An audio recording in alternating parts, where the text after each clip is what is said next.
ప్రయత్నం చేసినా ఎప్పుడు కూడా ఆమె చుట్టూ ఒక రక్షణ వలయం ఉందని తెలుసుకున్నాడు కదా.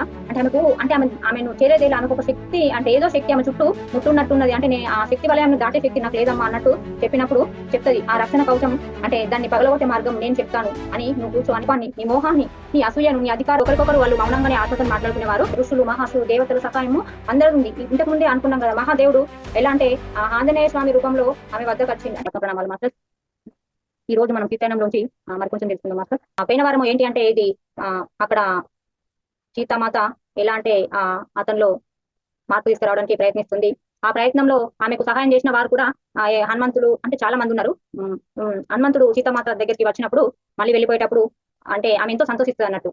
అన్ని రోజులు ఎలా అంటే ఎప్పుడైతే రావణుడు ఆ సీతామాతను అపహరించడానికి అక్కడికి వచ్చి తన చేతిని, అంటే తన చేతి స్పర్శ ఏనాడైతే తగిలిందో సీతామాతకు, ఆనాటి నుంచి రాముని మధ్య సీతామాత మధ్య కనెక్షన్, అంటే ఆ పోగులు అవి తెగిపోవడం వల్ల వాళ్ళ ఆత్మ కనెక్షన్, అంటే ఒకరికొకరు వాళ్ళు మౌనంగానే ఆత్మతో మాట్లాడుకునేవారు. ఆ కనెక్షన్ ఆ రోజు తెగిపోయిందంటే మళ్ళీ ఈ రోజు హనుమంతుని ద్వారా మళ్ళీ అంటే ఏంటి అంటే రాముల వారి ఆ ఉంగరం, అంటే అతని చేతి ఉంగరం ఈమె చేతికి చేరగానే మళ్ళీ ఆ బంధము మొదలైంది అన్నట్టు ఆత్మ కలయిక మాస్టర్స్. అది ఇక్కడ ఏంటి అంటే ఎంతో ప్రయత్నిస్తుంది అంటే రావణుని మార్చాలి, యుద్ధం చేయకూడదు, యుద్ధం చేస్తే నష్టం, అంటే ఒక్కటి కాదు చాలా నష్టాలు ఉంటాయి కదా యుద్ధం ద్వారా. అందుకోసమే అతనిలో మార్పు తీసుకొద్దామని చాలా ప్రయత్నం చేస్తుంది మాత. కానీ ఎప్పుడు కూడా అతను మారడం లేదు. ఎలా చూసినా గానీ సీతామాతను ఇంకా ఇబ్బందికి గురి చేసే విధంగానే మరి ప్రవర్తిస్తుండు. కానీ అతనిలో మార్పు అంటే జరగడం లేదు. ఇంతవరకు ఎన్నో రకాలుగా సీతామాతను అంటే మానసికంగా చాలా బాధించారు. ఇప్పుడు మరొక రకంగా ఎలా అంటే అతను మిథులలో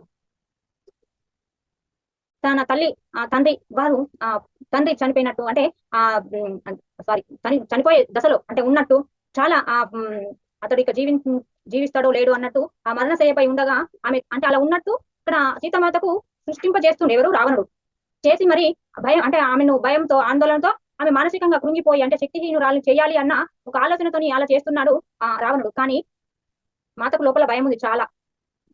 అలా ఎంత భయం ఉన్నా గానీ ఆమెలో భయాన్ని తనకు, అంటే రావణునికి కనిపించకుండా ఇటువైపుకు తిరిగి, అంటే నీవు అంటే వాళ్ళు చనిపోయిండ్రు అని నువ్వు ఎలా చెప్తున్నావు, అంటే ఇదేలా నిజము అని ఆమె అడుగుతుంది. అడిగినప్పుడు అంటే రావణుడు చెప్తాడు, అంటే లేదు అంటే నేను వెళ్ళి వచ్చాను, నా గూఢచారులు కూడా చెప్పారు అని చెప్తాడు అన్నట్టు. అంటే ఇది నిజమని నేను ఎలా నమ్మాలి అని కూడా అడుగుతుంది. అంటే ఎలా అంటే లోపల ఆమెకు బాధ ఉంది, అంటే దృశ్యం చూసినాక బాధ ఉన్నది, మానసికంగా చాలా బాధపడుతుంది. అయినా కానీ ఎలా అంటే ధైర్యం కోల్పోనట్టు ధైర్యంగా అతనితో మాట్లాడుతుంది. అంటే ఆమె ముఖంలో బాధ అతనికి తెలియనియకుండా ఇటువైపుకు తిరిగి ఆమె మాట్లాడుతుంది. అంటే ఇది నిజమని నేను ఎలా నమ్మాలి అని ఆమె ఒక ప్రశాంతమైన అంటే గొంతుతో మాట్లాడుతుంది అతనితో. కానీ లోపల ఆమె చాలా బాధ ఉంది. అంటే నేను ఇప్పుడే వచ్చిన నా గూఢచారులు కూడా, అంటే అక్కడికి వెళ్ళి వచ్చిన నా గూఢచారులు కూడా చెప్పిండు అని ఆమెకు, అంటే అలా ఆమె నమ్మించడానికి ఎన్నో రకాల ప్రయత్నిస్తుంది. కానీ మాత ఆమె అంటే రావణుని మాటలు విన్నట్టుగా ఆమె ఎలా అంటే కళ్ళు మూసుకొని ధ్యాన స్థితిలోకి వెళ్ళిపోయింది మాస్టర్స్. మరి అలా ఒక రకంగా కాకపోతే ఒక రకంగా ఆ అమ్మను అన్న సీతామాతను ఒక ఎలా అంటే మానసికంగా ఆమెను కృంగదీసి ఆమెను శక్తిహీనురాలు చేయాలని రకరకాలుగా పన్నాగాలు పన్నుతూనే ఉన్నాడు రావణుడు. కానీ మాత అంటే మాతకు ఎంతో మంది సహాయం ఉంది. మనకు కనిపిస్తున్నది ఒక సీతామాతనే కాకపోతే ఋషులు, మహాసులు, దేవతల సహాయము అందరూ ఉంది. ఇంతకు ముందే అనుకున్నాం కదా, మహాదేవుడు ఎలా అంటే ఆంజనేయ స్వామి రూపంలో ఆమె వద్దకు వచ్చింది. అంటే ప్రతి ఒక్కరు పార్వతీదేవి పక్షి రూపంలో ప్రతి ఒక్కరు ఆమెకు కనబడే వాళ్ళు, కొందరైతే కనబడకుండా ఉండే వాళ్ళు చాలా మంది ఆమె చుట్టూ రక్షణగా ఉన్నారు. మరి అలా ఆమె అంటే చాలా వరకు అతడు ఉన్నంత వరకు ఎంతో ధైర్యంగా ఉన్నట్టు కళ్ళు మూసుకొని ధ్యాన స్థితిలో కూర్చున్నది. అంటే లోపల దుఃఖాన్ని అణచివేసుకుంటే బయటకు రానివ్వకుండా ఆ ధ్యానం ద్వారా ఆమె ఎంతో ధైర్యంగా ఉంటది. కానీ ఎంతసేపు అంటే చీకటి పడదాకా ఓపిక పట్టింది. కానీ ఆమెకు సరిపోలేదు. అంటే ఇక చీకటి అయిన తర్వాత రావణుడు వెళ్ళిపోయినాక ఆమె ఎలా అంటే దుఃఖంతో ఆ తండ్రిని అంటే పదే అంటే ధ్యానంలో కూర్చుండి ఈమె అనుకోగానే అంటే ఎవరు జనక మహారాజు సీతామాత వాళ్ళు ఆత్మ కనెక్షన్, అంటే ఈమె బాధలో ఉన్నా కానీ తను రావడం ఇలా అనుకోగానే వస్తారు. అంటే పదే పిలుస్తుంది తండ్రిని. అర్ధరాత్రి మొదలుపెట్టిందని అంటే ఆమెకు ఏ మాత్రం అసలు నిద్ర కూడా పట్టడం లేదు. ధ్యానంలో అదే ఆలోచన. మరి చాలా బాధతో పిలుస్తుంది, ఎంతో ఆవేదనతో పిలుస్తుంది. ఆ బాధ చూడలేక మరి అనసూయమాత, ఆ ఋషి అనసూయమాత ఒక కాంతి రూపంలో మరి ఆమె వద్దకు చేరుకొని ఆమె ఆ కాంతి రూపంలో ఆమె ముందు కూర్చొని చెప్తది, సీత నీ తల్లిదండ్రులకు ఏమీ కాలేదు, చాలా వాళ్ళు ఆనందంగా ఉన్నారు, ఆరోగ్యంగా ఉన్నారు, కావాలంటే చూడు అని ఆమె చూపించడం జరుగుతుంది ఇక్కడ అనసూయమాత. చూడండి మాస్టర్స్, అంటే ఆమె ఏ క్షణంలో ఎలాంటి బాధకు గురైనా వెంటనే వాళ్ళు అంటే ప్రతి క్షణం గమనిస్తూనే ఉంటుండ్రు అక్కడ ఏం జరుగుతుంది ఏంటి అని. వెంటనే మరి అనసూయమాత రావడము, మళ్ళీ ఆమెకు ధైర్యం చెప్పడము, ఇక్కడ వాళ్ళు క్షేమంగానే ఉన్నారు చూడు అని వాళ్ళని చూపించడము, నిన్ను మళ్ళీ మరి ఇక్కడ రావణుడు మళ్ళీ భ్రమలోకి గురి చేస్తున్నాడు, వాడి భ్రమల ప్రపంచంలోకి నేను లాగాలని చూస్తున్నాడు, నువ్వు చాలా జాగ్రత్తగా ఉండాలి అని మళ్ళీ చెప్పడం జరుగుతుంది మాస్టర్స్. ఎలా అంటే ఇప్పుడు అరణ్యంలో అంటే చూపిస్తుంది. ఇలా చూపించినప్పుడు అక్కడ ఈ మిథిలలోనేమో తల్లి ఆ అక్కడ అందరితో చాలా ఆనందంగా మాట్లాడుతూ ఉన్నది. ఈ జనక మహారాజు ఏమో అరణ్యంలో ఒక గాఢ ధ్యాన స్థితిలో ఆయన ధ్యాన స్థితిలో ఉన్నారు. ఇవన్నీ చూపించినాక అప్పుడు ఆ కృతజ్ఞతలు చెప్పుకుంటారు సీతామాత అనసూయమాతకు కృతజ్ఞతలు చెప్పుకొని, నువ్వు అంటే మీరంతా నాకు ఎంతో సహాయం చేస్తుండని కృతజ్ఞతలు చెప్పుకొని ఆ పాదాలకు నమస్కరిస్తాయి. ఋషి అనసూయమాత చెప్తాయి ఎలా అంటే రావణుడు మనసులో చేసే మాయలు అంటే ఆ ఈ సీతమ్మ మనసులో చేసే మాయలు ఎవరు రావణుడు చేస్తున్నారు కాబట్టి సీతామాత క్షీణించిపోతుంది. అంటే ఆ భయపడి అలా అయిపోతుంది. అంటే నువ్వు చాలా జాగ్రత్తగా ఉండాలి ఇక్కడ యుద్ధం కోసము. అంటే నీకు ఎంతో శక్తి అవసరం ఉంది. అందుకోసమే నీ శక్తిని అంతా అంటే చెప్తా అన్నట్టు ఎవరు అనసూయమాత అంటే నా శక్తిని నువ్వు తీసుకో, నీకు ఎంత అవసరం ఉంటే అంత తీసుకో సీత అని.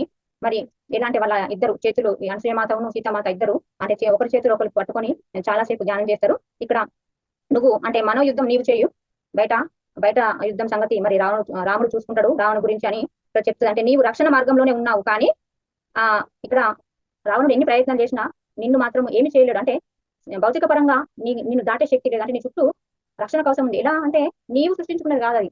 అందరూ అయోధ్య వాసులు వాళ్ళందరూ కలిసి నీ కోసం ప్రార్థించేది ఒక బలమైన నీ చుట్టూ ఒక కంచెలాగా అంటే రక్షణ కవచం లాగా మారింది. దాన్ని దాటే శక్తి రావణునికి లేదు. నీ మనసుని అంటే నీ మనసులో మాత్రము ఆ నిన్ను మనసుతో మాత్రము చాలా హింసిస్తాడు మనసులో అని చెప్పి ఆమెకు జ్ఞాన శక్తిని ఇచ్చి మరి జ్ఞాన శక్తిని ఇచ్చి ఇక్కడ మళ్ళా మాత వెళ్ళిపోవడం జరుగుతుంది. ఇక్కడ చెప్తుంది ఎవరు అనసూయమాత చెప్తుంది నీవు ఇంకా ఇంకా చాలా జాగ్రత్తగా ఉండాలి. రాముడు మరి రావడానికి సమీపం దగ్గర అంటే దగ్గరలో ఉన్నది, సమయం దగ్గర పడింది. ఇక్కడ ఆ విషయం తెలిసిన కొద్దీ రావణుడు ఇంకా కోపంతో ఏమో ఏమో ప్రయత్నం చేస్తూ ఉంటాడు. నువ్వు ఎప్పుడు కూడా జాగ్రత్త కొద్ది ఉండాలని అనసూయమాత సీతమాతకు చాలా వివరించి ఆమె శక్తిని దారపోస్తూ ఆమె శక్తిని చాలా వరకు ఇక్కడ సీతమాతకు ఇస్తుంది అన్నట్టు. అంటే ఇప్పుడు చెప్తుంది మాత నువ్వు ఎలా అంటే ఎప్పుడు కూడా అంటే భయానికి లోన్ కాకుండా భయానికి లోనైన అంటే నీ శక్తి అంటే క్షీణించిపోతా అని చెప్తుంది. అన్నప్పుడు ఇక్కడ నువ్వేం చేయమంటే రావణుని మనసులో అంటే నువ్వు ప్రవేశించాలి అన్నప్పుడు ఒక ప్రశ్నార్థకంగా అలానే చూస్తుంది సీతామాత. ఎలా ప్రవేశించాలో తెలియక చూసినప్పుడు చెప్తుంది ఎవరు అనసూయమాత నువ్వు రా, నేను నీకు ఆ మనసులో ఎలా ప్రవేశించుకో నేను చూపిస్తాను అని ఇద్దరు కాసేపు ఒకరి చేతి ఒకరు పట్టుకొని ధ్యానం చేస్తూ మరి అతని మనసులో ప్రవేశించిన ఎవరు సీతామాత ప్రవేశించి వాళ్ళు ఎలా అంటే ఇక ఈ విషయం రావడానికి తెలియదు కాబట్టి ఉదయం లేచి ఎలా అంటే సీత తల్లిదండ్రులు మరి మరణించిందని ఎంత దుఃఖంతో ఎంత బాధతో ఆమె ఏ రకంగా ఉందో అని చూద్దామని ఉదయమే పరుగున వస్తాడు సీతమాత దగ్గరికి. రాగానే అక్కడ చూసేసరికి ఆయన ఊహించలేడు. అంటే ఇంత ఆమె ఎలా అంటే భయంతో వేడుస్తూ ఉన్నదేమనుకుంటే దానికి భిన్నంగా ఉన్నది సీతామాత. అసలు ఊహించలేదు. అంటే ఆమె ఎంతో ప్రశాంతంగా నిశ్చలంగా ఉంది. ఆయన అసలు ఊహించను కూడా ఊహించలేడు ఇంత నిశ్చలంగా ప్రశాంతంగా ఉంటుంది. అంటే ఆమె ఎంత ఏడుస్తూ ఎంత బాధపడుతుందో చూద్దాము అని పరుగున వచ్చిండు. కానీ ఆమె నిశ్చలంగా ప్రశాంతతను చూసి తను అంటే ఆశ్చర్యపోయాడు అన్నట్టు. అంటే ఈమె ఎందుకు ఇంత ప్రశాంతంగా ఉంది అనుకొని తన కళ్ళలోకి చూస్తూ అంటాడు. అంటే ఇక్కడ ఎవరు రావణుడు అంటాడు నువ్వు ఎంత అంటే ఇంత కటిక అంటే నీకు ఇంత కఠినమైన హృదయం అని తల్లిదండ్రులు చనిపోయిండు అన్నగాని నీవు ఇంత అంటే ఎలా ఉండగలుగుతున్నావు అని ఇంకా అంటే మళ్ళీ ఇంకా చెప్తున్నాడు అన్నట్టు. ఆమె మనసులోకి ఇంకా ఆ బాధను ఆమె మనసును బాధపరచాలని ఇంకా చెప్తూనే ఉన్నాడు. అంటే ఇక్కడ రావణుడు సీతమాత అంటది రావణు కళ్ళలో చూసి నువ్వు ఇది తెలుసుకో, నీ వంచన నా ముందు ఏది అంటే పని చేయదు. నీ భ్రమలకు ఇక్కడికి అంటే నువ్వు ఇక్కడికి పోలీస్ స్టాప్ పెట్టన్నట్టు నీ భ్రమల ప్రపంచంలో నేను అంటే ఇరుక్కోపోను అని చెప్తా అన్నట్టు. సీతామాత నువ్వు నా లోకంలో చిక్కుకున్నావు అంటే మళ్ళీ అంటుండే ఇక్కడ సీతామాతను ఏమంటుండంటే నువ్వు నా లోకంలో చిక్కుకున్నావు, అసలు నీకు తప్పించుకునే మార్గమే లేదు, నువ్వు ఎలా తప్పించుకుంటావు, ఇది నా లోకం అంటుండు రావణుడు సీతామాతతోని. అలా అన్నప్పుడు ఎలా అంటే సీతామాతకు ఒక రకమైన అగ్ని అంటే ఒక అగ్ని ప్రజ్వలించినట్టు అయిపోయింది ఆమె శరీరం అంతా. కానీ ఒక శక్తివంతమైన మాయలు అంటే మళ్ళీ ప్రశాంతంగా ఉండి ఇక్కడ అంటే ఇక్కడ నిన్ను అంతం చేయడం నా విధి కాదు, దాని సంగతి రాముడు చూసుకుంటాడు అని నేను ఇంతకుముందే చెప్పిన ఇప్పుడు కూడా చెప్తున్నాను చెప్తుంది. అందుకోసం నీ శక్తి వలన నేను అంటే ఇక్కడ ఏమన్నాడంటే నువ్వు ఇక్కడ అంటే చిక్కుకుపోయావు తప్పించుకోలేవు అని అన్నప్పుడు ఎంతో ఇట్లా మండిపోయి అంటుంది నేను ఇంతకుముందు చెప్పినా ఇప్పుడు చెప్తున్నా నీ శక్తి వల్ల నేను ఇక్కడికి రాలేను, నేను ఇక్కడ లేను, నా ఇచ్చ ప్రకారమే నేను ఇక్కడికి వచ్చాను, నా ఇచ్చ ప్రకారమే నేను ఉంటున్నాను నేను అని ఇక్కడ మళ్ళీ చెప్తా అన్నట్టు. నీ మాయలో నేను లేను అని రావణునికి చెప్తుంది. ఇక్కడ ఏంటి అంటే అలా అన్నప్పుడు ఎలా అంటే అనుకుంటున్నా అంటే ఈమెకు ఇంతమంది సహాయం ఉందని అతనికి తెలియదు, ఈమె ఇంత శక్తివంతురాలని తెలియక ఒక వెకిలిగా ఇంకా బిగ్గరగా నవ్వుతాడంటే ఎగతాలు చేసినట్టు నవ్వుతూ వెళ్ళిపోతాడు. అలా నవ్వినప్పుడు ఇక్కడ అనసూయ అంటే ఆ మాటలు గుర్తుకొచ్చి సీతమ్మ ఏం చేస్తుంది అంటే మళ్ళీ ధ్యానిస్తూ మళ్ళీ ఆ కళ్ళు మూసుకొని ఆ ధ్యానంలోకి వెళ్ళిపోతాయి. అలా ధ్యానంలోకి వెళ్ళిపోయినాక రావణుడు ఇక వెళ్ళిపోతాడు అన్నట్టు. ఇక్కడ ఆమె మళ్ళీ రావణునికి ఆ రాత్రి స్వప్నంలో మళ్ళీ అదే మాదిరిగా సీతామాత వెళ్ళడము ఆ రాత్రి కళలోకి అంటే ఆయన మనసులోకి వెళ్ళి స్వప్నాల రూపంలో ఎలా అంటే ఆ స్త్రీలు అంటే ఒక స్త్రీల అంటే ఇతడు బాధిస్తాడు కదా చాలా మంది ఎంతో మందిని బాధించినప్పుడు అందులో ఎలా అంటే సీతామాత ఒక దేవత అంటే దేవలోకం నుంచి వచ్చిన స్త్రీలాగా అతని కళలోకి వెళ్తుంది అన్నట్టు. దేవత స్త్రీలాగా వెళ్ళి ఎలా అంటే తీవ్రంగా నిందిస్తది. నాకు న్యాయం కావాలి, నాకు న్యాయం కావాలి అని ఆ దేవత ఇలాంటి ఒక సైన్యం అక్కడ ఒక సైన్యం లాగా చేసి మరి అతని చుట్టూ ముట్టి అన్ని వైపుల నుంచి ఆయుధాలు గురిపెట్టినట్టు అక్కడ నాకు న్యాయం కావాలి అని అన్నట్టు, అంటే అతని మనసు అంత మొత్తం చిందరవందర చేయడానికి ఇలా ప్రయత్నిస్తుంది. అంటే అతనిలో మార్పు తీసుకురావడానికి ఇక్కడ వేరే ఏం కాదు, అతనిలో మార్పు తీసుకురావడానికే మరి మాత ప్రయత్నిస్తుంది. అతడు ఆ మనసు అంటే ఆ కళ్ళలోంచి బయటకు వచ్చి రావణుడు ఆ మర్నాటి ఉదయమే సీత రాలేడిగా. ఎప్పుడైనా వచ్చే ఆ రావణుడు ఆ రోజు ఆ ఉదయం రాలేడు సీత ముందుకు. ఇక్కడ ఏంటిదంటే మరి అపహరించిన అతడు రావణుడు ఎంతో మందిని అపహరించిండు. మరి అందరిలో చాలా మంది ఉన్నారు. ప్రతిరోజు ఇలానే చేస్తుంది. అక్కడ అనసూయ మాత చెప్పింది కదా, అతని మనసులో ప్రవేశించు అన్నప్పుడు ప్రతిరోజు ఇదే మాదిరిగా అంటే తన వల్ల బాధింపబడ్డ స్త్రీలందరూ ఆ కళ్ళలోకి వచ్చి నాకు న్యాయం కావాలి, నాకు అంటే ఇలా ఎన్నో రకాలుగా అతన్ని తీవ్రంగా నిందిస్తూ అంటే ఏడుస్తూ ఇట్లా ఒక రకమైన లోపల మొత్తం అతలాకుతలం చేస్తుండ్రు అన్నట్టు.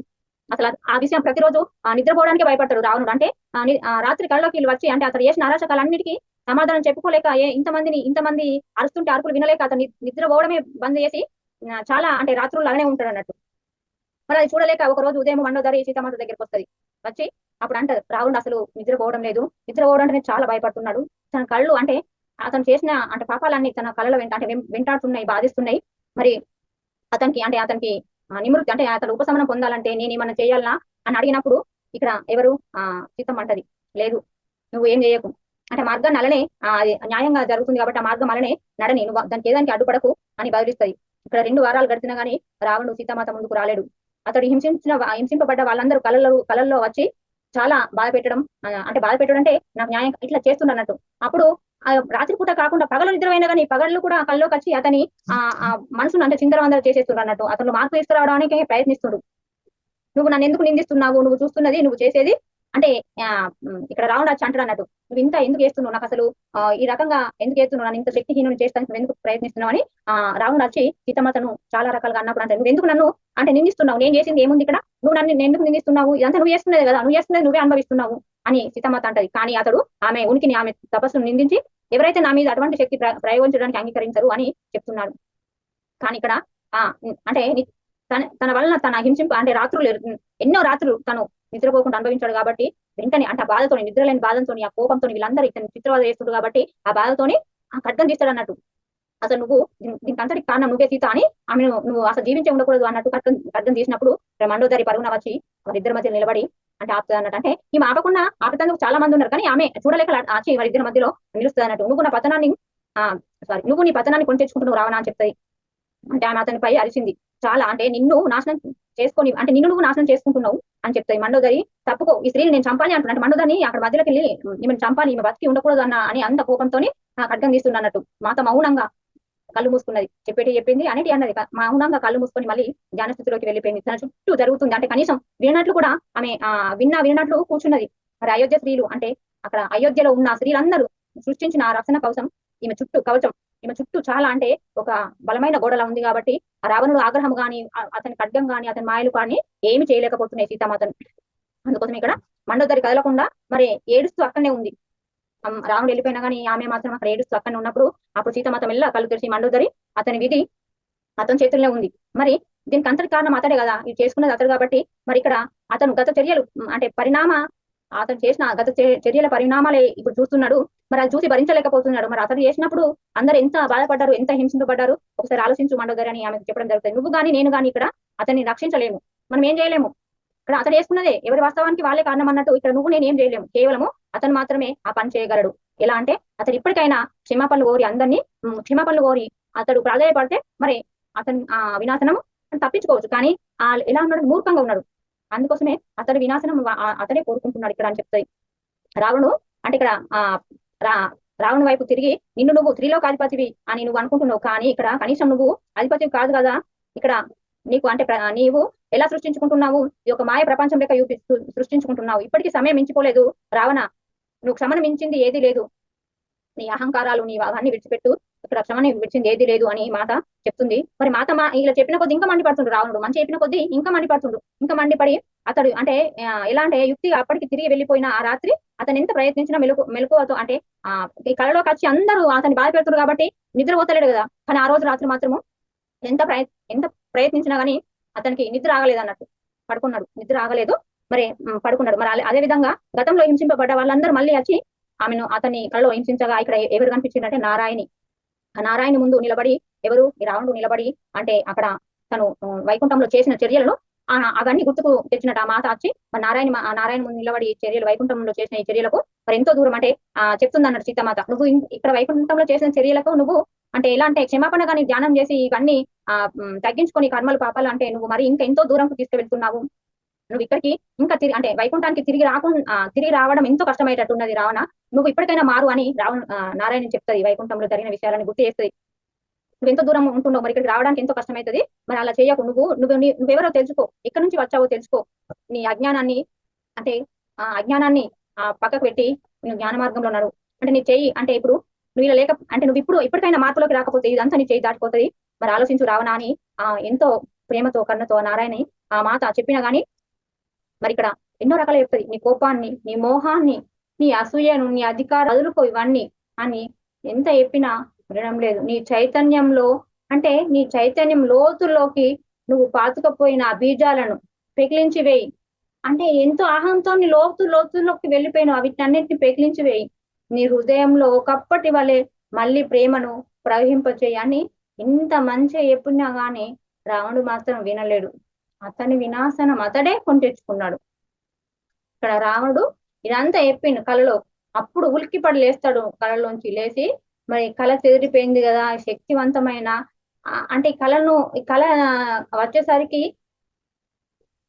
అలా తల్లి గుర్తుకొస్తుంది రావణుని తల్లి గుర్తుకొచ్చి ఈ కళను చెప్పడానికి తన తల్లి ఎంతో శక్తివంతురాలట మరి అక్కడికి వెళ్తాడు తన తల్లి పేరు కైకేసి మరి అక్కడ ఈ రావణుడు చెప్తాడు ఈమె కళల గురించి చెప్తాడు అన్నట్టు చెప్పినప్పుడు ఇక్కడ కైకేసి అంటది అన్నట్టు రావణ సీతామాత మరి ఆ స్త్రీ మామూలు స్త్రీ కాదు రావణ ఆమె ఎంతో శక్తివంతురాలు మరి అన్నప్పుడు ఇక్కడ ఆమె మనసులో ప్రవేశించగలిగింది అంటే ఆమె నీ మనసులో ప్రవేశించగలిగింది అంటే ఆమె మామూలు స్త్రీ కాదు మరి అక్కడ ఆమె ఇచ్చ వైపు నిన్ను మరించే ప్రయత్నం చేస్తుంది నీలో మార్పు తీసుకురావడానికి చేస్తుంది మరి ఇవన్నీ ఈ పోరాటం ఆపి ఆమె నువ్వు పెళ్లి చేసుకో అని సలహా ఇస్తుంది తల్లి కైకేసి ఆమె ద్వారా నువ్వు ఇంకా మరింత శక్తిని పొందగలుగుతావని సలహా ఇస్తుంది తల్లి అయితే ఆమెను చేరేదేలా అని అడుగుతుండు అంటే తెలిసిపోయింది ఇప్పుడు ఇన్ని ప్రయత్నాలు చేసిన ఎప్పుడు కూడా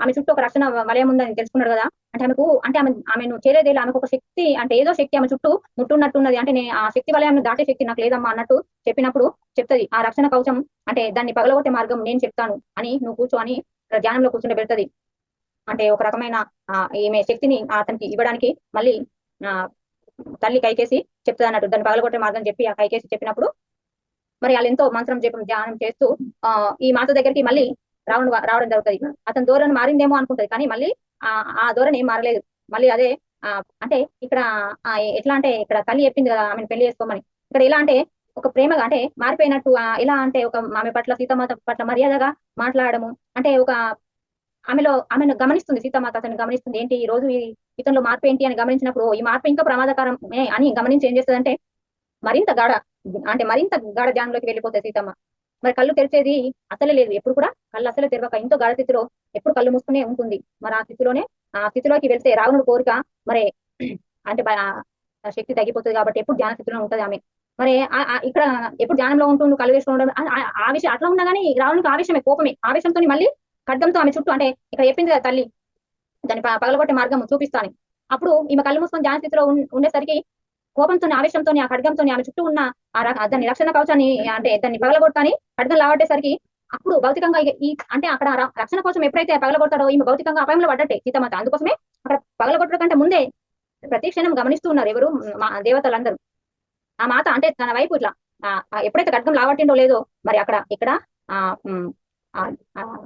దాన్ని ఏమంటారు ప్రాణమయ తలం నుంచి ఋషి లోభముద్ర కాంతి రూపంతో అంటే ఒక కాంతి కాదు వందల కాంతి రూపంతో ఎంతో కాంతి రూపంతో అంటే అతని కళ్ళు చెదిరిపోయేలా కళ్ళు అట్లా అంత కాంతివంతంగా ఆమె ఎంత వేగంతో వస్తుందంటే ఒక మెరుపు లాంటి వేగంతో వచ్చి అతని చేతులు అంటే ఒక్క చేతి కాదు ఎన్నో చేతులతో అంటే అంత వేగంతో వచ్చి అంత వేగంతో ఆ చేతులతో ఒక ఖడ్గం లావట లోపే అంత వేగంగా వచ్చి ఆ కాంతి అతన్ని పక్కకు నెట్టేస్తుంది అన్నట్టు రావణుని పక్కకు నెట్టేసి ఎవరికి ఆ సీతమాత ముందు నిలబడుతుంది అప్పుడు ఆ తోటంతా విశేషసరికి ఆ తోటంతా దొర్లుతూ వెళ్ళిపోయి ఎక్కడ స్పృహ తప్పి పడిపోతాడు రావణుడు అంత వేగంతో వస్తుంది ఆ లోభముద్ర అందుకోసమే ఇక్కడ ఎలా అంటే ఆమె అంటే ఇక్కడ సీతామాతకు ఏ కొంచెం హాని జరుగుతుంది అనవరకల్నే వాళ్ళు వెంటనే అంటే సీతామాతకు తెలియక ముందే వాళ్ళకి తెలుస్తుంది. అంటే వాళ్ళు ఎప్పుడు కనిపెట్టుకునే ఉంటారు, కంటికి రెప్పలా కాపాడుతూనే ఉన్నారు. మరి ఇక్కడ స్త్రీ ఋషులందరూ ఆరాధనతో కృతజ్ఞతలు మాత చేతులు జోడిస్తారు. అంటే ఇక్కడ ఇప్పుడు కాదు, ఇక్కడ ఎప్పుడైతే లంకకు వచ్చిందో ఆనాటి నుంచి ఎంతో మంది ఆమె ముందు, అంటే ఇప్పుడు ఆ ఆమెకు కనిపించే వాళ్ళు ఎవరు? ఇక్కడ పార్వతి మాత, లోపాముద్ర, ఆంజనేయ మాత, ఇక్కడ ఆంజనేయ స్వామి, వీళ్ళు కానీ కనబడని వాళ్ళు చాలా మంది ఉన్నారు. అప్పుడు చెప్తారు, అంటే నేను లంక కాచి నుంచి మేమంతా మీతోనే ఉన్నామంటారు. అంటే ఆ స్త్రీ ఋషులందరికీ ఈమె ఎంతో అంటే చేతులు జోడించి నమస్కరిస్తుంది అన్నట్టు. సీత, నీ వంతు పని నువ్వు చేశావు, మిగిలింది రామునికి సంబంధించిందే. మరి ఇప్పుడు ఆయన రావణుడు అంటే బాహ్య ప్రవర్తనతో మోసపోకు, అంటే ఆయన చేస్తాడు కాబట్టి ఎప్పుడు నువ్వు మోసపోకు. నువ్వు అతని అవమాన భేదాలను కదిపావు కాబట్టి ఇంకా ఆయన ఎన్నో రకాలుగా ప్రయత్నిస్తాడు. నువ్వు కొంచెం ఇంకా అంటే కొంత జాగ్రత్తగా ఉండాలి అని చెప్తుంది. ఇక్కడ శ్రీరాముడు విజయానికి అంటే అతని చేసే అంటే అవన్నీ పనులన్నీ ఇక్కడ శ్రీరాముడికి విజయానికి దారితీస్తాయి. నువ్వు మాత్రం నీ శ్రద్ధను ఎలా అంటే నీ ముందు రాబోతున్న ఇక్కడ ఆ యుద్ధం వైపే మరలించు. అంటే నీ ధ్యానంలో ఉన్నప్పుడు నీ ఆలోచన దాన్ని అంటే రావణునికి సహాయం చేయన్నట్టు చెప్తున్నారు అన్నట్టు. లోకాలు అంటే ఇక్కడ ఆ ఈ యుద్ధం పైన ఆధారపడి ఉంటుంది. అంటే ఇక్కడ లోకాల సంతోషాలు గాని మరి ఆనందాలు గాని యుద్ధం పైన ఆధారపడి ఉంటుంది కాబట్టి నువ్వు అంటే శ్రీరాముడు సైనికులు వారి శక్తుల పోషణ అంటే వాళ్ళందరూ ఎంతో శక్తిని అంటే కూడబెట్టుకొని రావణుని మీద యుద్ధం చేయడానికి వస్తున్నారు. నీవు కూడా అంటే ఇది ఇప్పుడు నీ పని కాదు, నీ పని అయిపోయి అంటే నువ్వు చేయాల్సింది చేసినావు, ఇక రాముంది పని. నువ్వేంటంటే యుద్ధం వైపు ఆలోచించు, అది ఎలా జరగాలని ఆలోచించు అని ఇక్కడ ఆమె చెప్పడం. అంటే నీకు మేమంతా తోడ్పడతాం, మేమందరం వస్తాం నీతోని అని చెప్తారు అన్నట్టు ఇక్కడ ఋషులు. అంటే ఆమె కాంతి రూపంలో ఎలా అంటే ఒక గీతలా మారి అదృశ్యమైపోయింది లోపముద్ర. మరి ఇక్కడ అంటే తన లంకకు వచ్చినాటి నుంచి వచ్చిన వారందరినీ అంటే ఆ రోజు దర్శించింది, అన్ని రోజులు కనవలేరు అన్నట్టు. కనిపించిన వాళ్ళు అనసూయమాత వీళ్ళు వాళ్ళందరినీ చూసి పార్వతీ పక్కన కొంచెం మంది, మరి పార్వతి వెనకాల కొంచెం మంది, చాలా మంది ఎంతో సమూహంగా ఉన్నారు. వాళ్ళందరినీ చూసి మరి ఇక్కడ ఆ ధ్యాన స్థితిలో ఉన్నప్పుడు అంటే ఎప్పుడు రక్షణగా చూసుకున్నారు, వీళ్ళందరూ ఎప్పుడు కనవలేరు కానీ మేము అంటే వాళ్ళు చెప్తున్నారు, మేమంతా అదృశ్య సైనికుల మాత, ఎప్పుడు మిమ్మల్ని కనిపెట్టుకుంటూనే ఉన్నాము అన్నప్పుడు ఇక్కడ మీ విజయానికి అంటే శ్రీరాముని విజయానికి మేమందరము అంటే మాది హామీ శ్రీరాముని విజయానికి అని చెప్తారు మాస్టర్స్. మరి మనం ఇక్కడ కాకుందాం.